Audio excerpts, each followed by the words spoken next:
ગોર મહારાજ પ્રતાપરાય ને લીલુડા શ્રીફળ ઝીલાવે છે કેવી રીતે?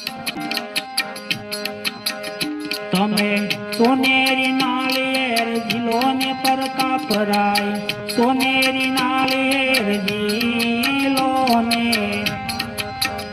તમે પિતા ઝીલાવે ઝીલો ને પ્રતાપરાય, પિતા ઝીલાવે ઝીલો ને તમે લીલુડા નાળિયેર ઝીલો ને પ્રતાપરાય, લીલુડા નાળિયેર ઝીલો ને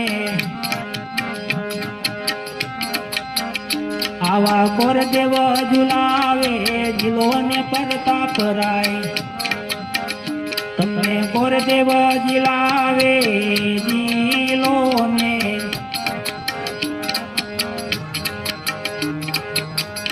તમે કોરદેવ ના માન તમે રાખ્યા પ્રતાપરાય, તમે કોરદેવ ના માન તમે રાખ્યા રે. આવી રીતે ગોર મહારાજ શ્રીફળ ઝીલાવે છે.